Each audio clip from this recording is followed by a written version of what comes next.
Ito mga kapatid, ang pagbabalik ni Tinig ng Karunungan. Luzon, Visayas at Mindanao, isang mapagpalang araw po sa atin lahat at sa aking mga kapatid sa buong mundo. Ayan. Ay nako, finally, bumalik si Tinig ng Karunungan na hinahanap ni Mr. Talibong, ni Mr. Tamperd.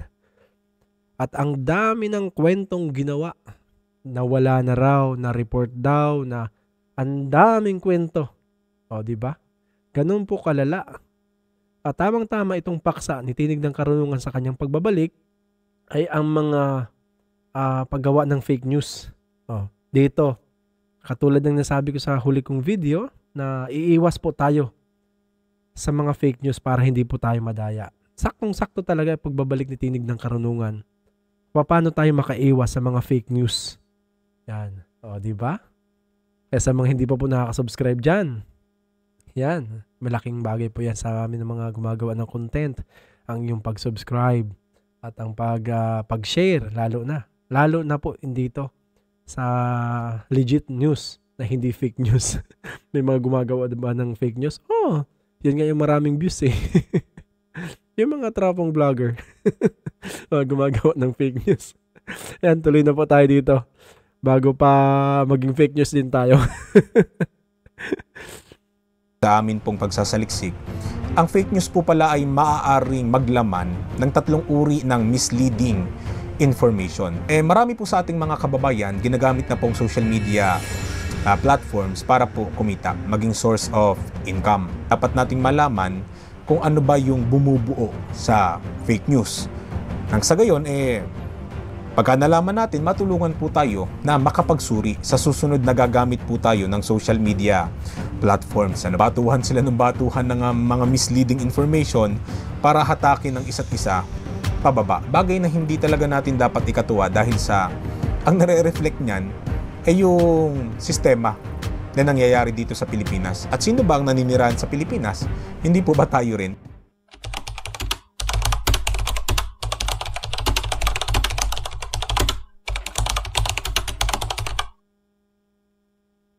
Good day po mga kababayan, patuloy po kayong nakikinig sa Tinig ng Karunungan. It's been a while since our last upload dito po sa ating channel. At pagpasensyahan niyo po ako dahil sa naging busy po talaga ako. Hindi po namin nahawakan na handle ng maayos ang ating social media platforms. May mga bagay po kaming ipinagpauna, pinarioritize. At the same time ay meron po kaming napakahalagang okasyon na pinaghandaan. At niloob po namin na palagpasin muna, nag-focus po muna kami doon.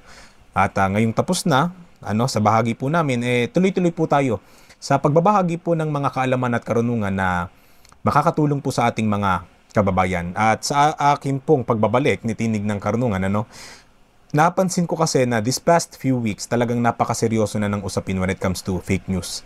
Kaya sabi ko, yun na muna siguro ang una kong tatalakayin at ibabahagi po sa inyo bilang paksa sa akin pong pagbabalik. Ngayon mga kababayan, mga katinig, alam naman natin na napakarami ng social media users. Kasi bukod po sa nagagamit po ang social media para mapabilis ang pagkonekta po ng isang tao sa iba't ibang mga tao pa dito sa mundo, lalo na sa mga kamag-anak po nila, marami po sa ating mga kababayan ginagamit na pong social media platforms para po kumita, maging source of income. Dahil sa tinatawag po na monetization, yung tipong mag-upload ka lang ng video mo, ng pictures mo, at kapag ka tinangkilik, especially kapag may lumalabas na ads, talagang kikita at kikita ka. Wala naman pong mali doon mga kababayan, walang mali doon mga katinig. Yun nga ay isa pang marangal na, kumbaga pinagkukunan ng pagkakakitaan sapagkat wala ka namang naaapakang tao kung ikaw ay gagawa ng video unless kung yung nilalaman ng video mo nangyuyurak na sa kumbaga pagkakakilanlan ng iba. Kumbaga sumisira na sa reputasyon ng ibang tao sa pamamagitan ng fake news. Ang totoo, yung tungkol po dyan sa fake news, hindi lang siya naging laman ng mga balita, hindi lang siya pinag-usapan basta-basta dito sa social media. Napakainit to the point na ginagawan yan ng mga pagdinig ng TRICOM. Ano po, alam naman na ninyo yun eh. Natalakay na po natin yan dito sa channel natin. Nga lang, hindi tayo nakapag-focus doon. Kaya sa pagkakataong ito, focus tayo.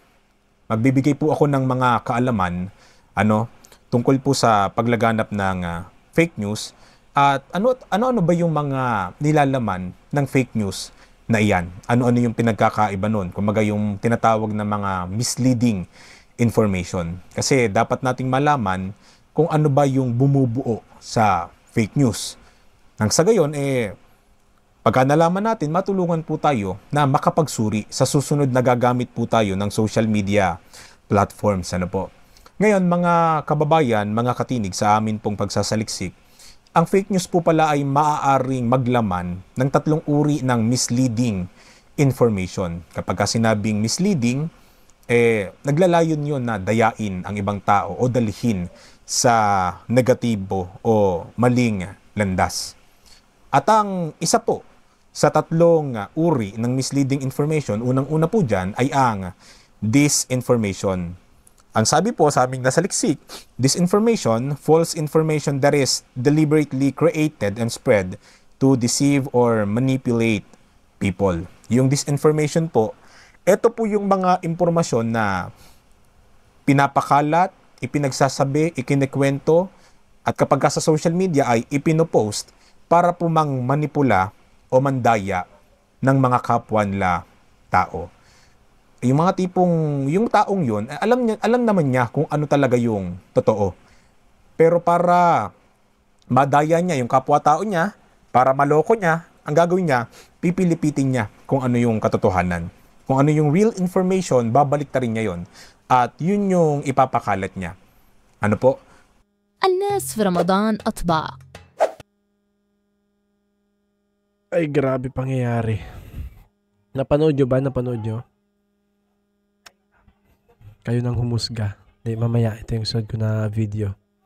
Nangyari sa lugar namin. Sige, Tibe. Papost siya ng videos o ng text o di kaya ng photos. Lalo ngayon, uso po ngayon yung kumbaga AI-generated mga litrato, Ipopost niya sa social media accounts niya, tapos lalagyan niya ng caption na nakakapandaya at nakakapangmanipula nga ng kapwa niya tao. Ano po ang isa pong halimbawa ng disinformation po? Halimbawa na lang po yung impormasyon na kumalat sa social media platforms na si Commodore Tariela daw po, na siya ngang spokesperson ng PCG when it comes to West Philippine Sea, kumalat nung nagdaang buwan na sinabihan niya raw ng traidor si Kong Dante Marcoleta. Ngayon, nung nagkaharap si Kong Dante, pati si Commodore Tariela, doon na ipaliwanag ni Commodore Tariela na hindi po totoo na sinabihan ko kayo ng traidor kayo. Wala po akong sinabing ganon. Ayun, yun po ang isang uri ng disinformation na kahit, kumbaga hindi naman totoo, pero pilit na pinapakalat ng ibang tao para madaya yung ibang tao. Napakahirap po nun kapag tinangkilik yung ganong mga impormasyon. Kumbaga mali-maling impormasyon dahil nga syempre bilang tao, may mga damdamin tayo, meron tayong mga pag-iisip na magre-react. Lalo na kapag ang impormasyon na iyon ay hindi naman katanggap-tanggap sa lipunan. Tapos kapag nag-react tayo, syempre magagalit tayo doon sa tao na nabibiktima nga ng disinformation. Kumbaga nagagamit sa pamamagitan ng disinformation. Pag nagalit tayo doon, kawawa naman yung taong yun. Halimbawa nga si Kong Dante Marcoleta, tsaka si Commodore Tariela, di ba? Tinanong ni Kong Dante, si Commodore Tariela, sinabihan mo raw akong traidor si Commodore, wala naman palang alam. Wala akong alam dyan. Hindi kita sinabihan ng traidor. Nakikita nyo, yun ang negatibong idudulot ng disinformation.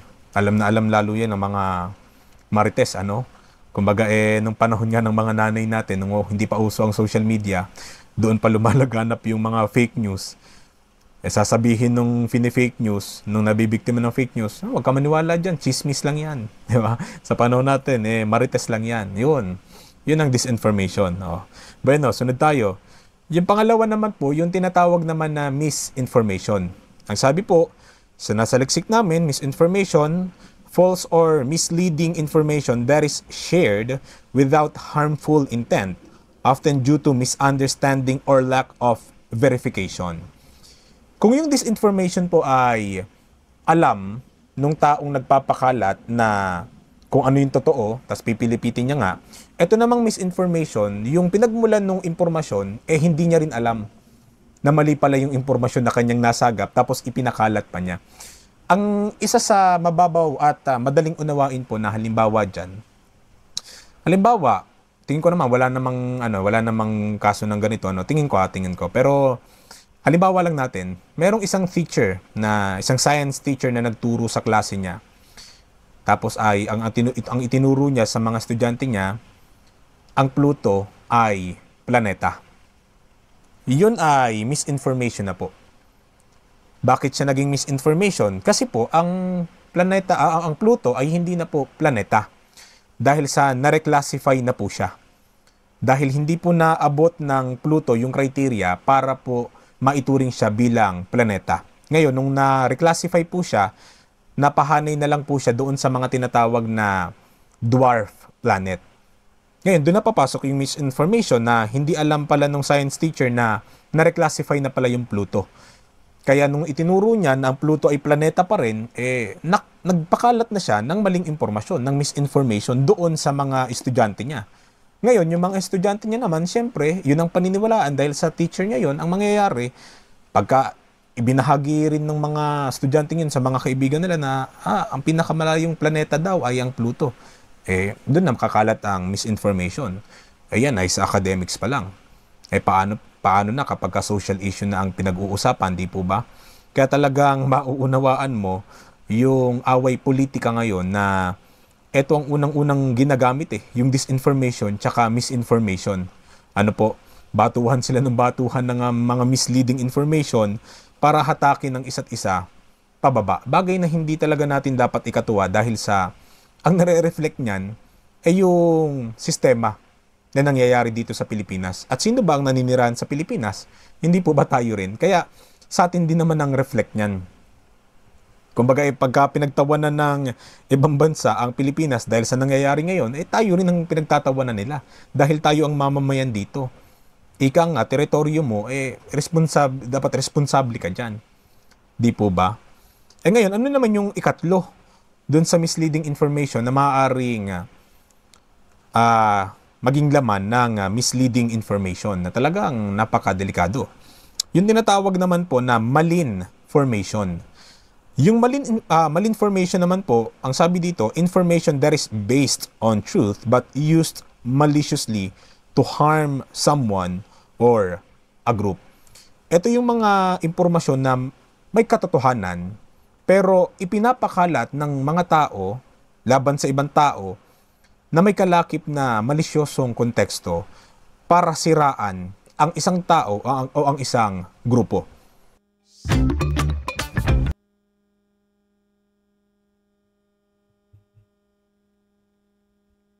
Tuloy-tuloy lang tayo mga kapatid para mas malinaw po sa atin kung paano tayo makakaiwas ito para di tayo madaya at maloko. Mahirap din pala mag-share ng mga fake news Bawa niyan, lalo ngayon sa mag-e-eleksyon, away politika, hindi pong ungkatan. Halimbawa, dalawang mayor, yung isang mayor nangangampanya ng maayos sa isang marangal na paraan, tapos yung isang mayor naman nangangampanya sa paraang sisiraan niya yung kabila. Ang gagawin ng isang mayor na kumakandidato, mag-hire siya maaari ng isang tao para tulungan siya na magsaliksik tungkol sa buhay ng kanyang katunggali sa pagiging mayor.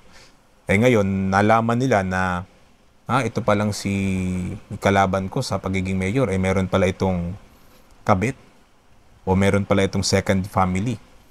Di ngayon, gagamitin niya yon para siraan yung kalaban niya. Yun yung malinformation. Paano natin nasabing malinformation din o mali din itong malinformation? Nandun na nga sa kanyang spelling mali. Malinformation. Mali, di ba? Kumbaga, oo, may katotohanan. Pero hindi mo, kumbaga, privacy na ng tao yan. Tapos, nilalakipan mo ng malisyosong konteksto. Patay ka dyan. Di po ba? Kumbaga, paninirang puri na yan. may kaso na yan pagka ganyan. At kapag may kaso, dapat managot ka dyan. Yun yung malinformation na bagaman totoo, pero bakit mo naman gagamitin para mangyura ka ng imahe ng iba? Di po ba? Oo, lahat tayo tao, nagkakamali. Lahat tayo nagkakasala. Pero kapag ka masyado ka nang nangingialam, yun na mismo, nangingialam ka na sa buhay ng iba, tapos pinakalat mo pa, malinformation ka na, pwede ka nang kasuhan dyan. Diba? Pagyurak na sa imahe ng isang tao yan. Bagay na hindi naman talaga maganda. Yan po ang tatlong uri ng misleading information na maaaring maglaman po ng fake news. Ngayon, sa bahagi naman pong ito, bakit nga ba marami ang nabibiktima ng fake news dito sa Pilipinas? Ang unang-una po na sa aming nasa liksik ay ang kakulangan ng mga kababayan po natin sa media literacy. Hindi po lahat ng mga kababayan natin ay marunong magsuri kung ano ang totoo at kung ano ang propaganda o kung ano ang maling impormasyon. Madalas, madaling paniwalaan ng isang post kung ito ay mukhang kapani-paniwala o kung galing sa isang sikat na influencer po. Yun yung sakit nating mga Pilipino po, mga katinig Kapag ka sikat, paniniwalaan mo agad. 'Di ba? Kapag ka malaking kumpanya, isang malaking media company ang nag-post, totoo na agad. Hindi natin inaalam kung yun ba ay naglalaman ng disinformation, misinformation, o di kaya naman ay ng malinformation. Na kahit may katotohanan, nilalaki pa naman ng malisyosong konteksto, kaya nag-iiba na yung diwa ng pinaka-impormasyon. Di po ba? Yun nga, yung kakulangan sa media literacy. Tapos yung isa pang rason ay yung pagiging bias at ang paniniwala na kapag ang balita o impormasyon ay tumutugma sa paniniwala o pananaw ng isang tao, madalas niyang tinatanggap ito ng hindi sinusuri. Kumbaga, halimbawa, ngayon sa panahon natin, Don't join Freedom with AI. Yun. Stay tuned po. Meron po tayong shoutout mamaya sa bandang dulo ng video.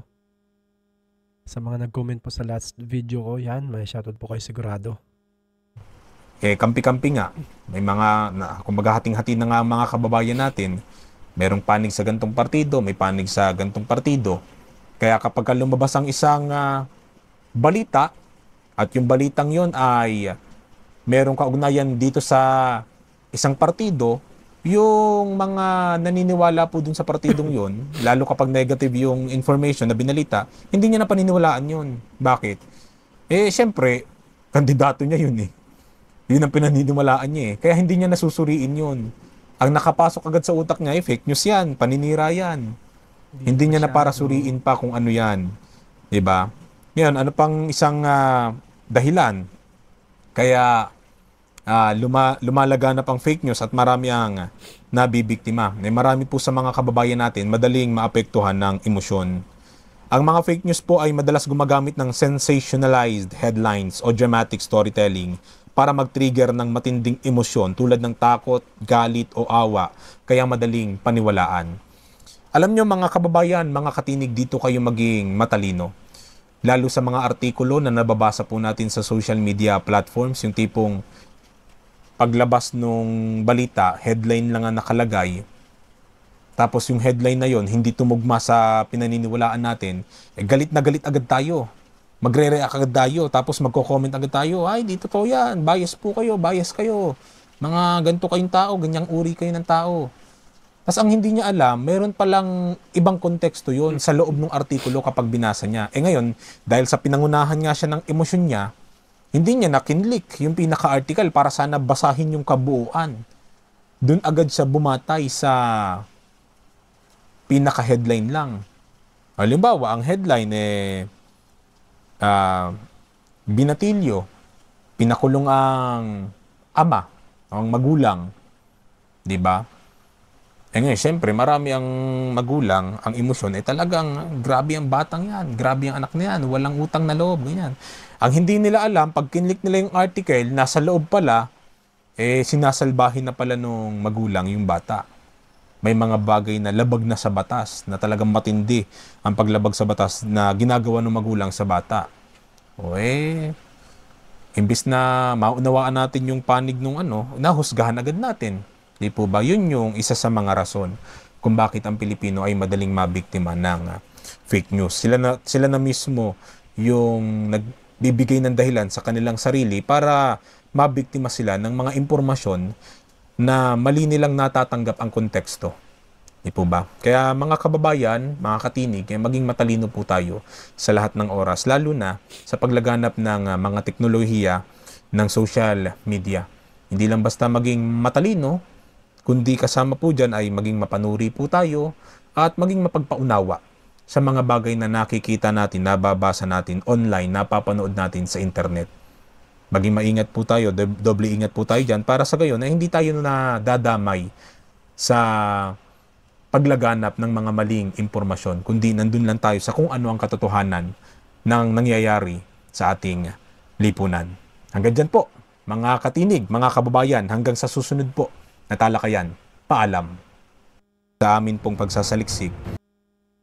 Yun, natapos ulit tayo ng isang video na sinamahan tayo ni Tinig ng Karunungan. Ayan. Siguro naman, kahit papano, mas malinaw na sa atin yung mga uri ng misleading information. Kaya iwas tayo sa fake news. Baka tayo masampulan ng NBI. At balita ko, pinagtutugis na raw po yung mga gumagawa ng fake news. Iwan ko kung gaano katotoo. Baka naman kasi ang binabanggit doon na nagpapakalat ng fake news, ayun lang ang kanyang aarestuhin doon ng NBI, yung kanyang kabilang partido lang o kanyang kaaway din naman. Puro fake news. Meron tayong shoutout doon po sa huling video natin. Mula po kay Nikki Sawit. Yan. Good evening po, watching from Hong Kong. Di ba? Mga kapatid natin na very supportive po.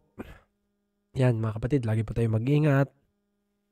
At siguro ngayon, nakatulong po itong binahagi sa atin na video ni Tinig ng Karunungan mula sa kanyang ilang araw na pananahimik. So nag-erase po siya ng mga video o baka tawag nito, baka naman private lang yung mga video ni Tinig ng Karunungan. Medyo na busy pala siya. Pero tingnan nyo po kung gaano kasalbahe yung mga tao, yung mga hindi natin kapanampalataya at yung mga nambabatikos. Nanahimik lang yung tao ng ilang araw, ang dami nang sinabi. Mga nawala na, nakurap, na-terminate, na-hack. Ewan ko ba. Mr. Talibong, saan ka na? Ba't naman ganon? Epipanyo Labrador, humarap ka na. Matapang ka. Bumili ka naman ng face mask mo. Paguhin mo ng face mask mo. Tapang-tapang mo, hindi ka man lang marunong, takot ka sa anino mo. Harapin mo na si Kong Marcoleta. Itag nga kita nito para mapanood mo. Shoutout po kay Just Vlog. Binabanatan ka bro ni Labradog. Ito naman yung nag-aalaga kay Labradog, banat ang banat. Fake news yan. Dapat nga, inaano natin yan Binablock na yan Huwag natin pansinin. Ay nako.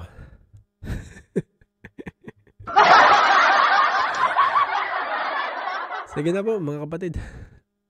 Aking mga kababayan. Hanggang sa muli po. Paalam.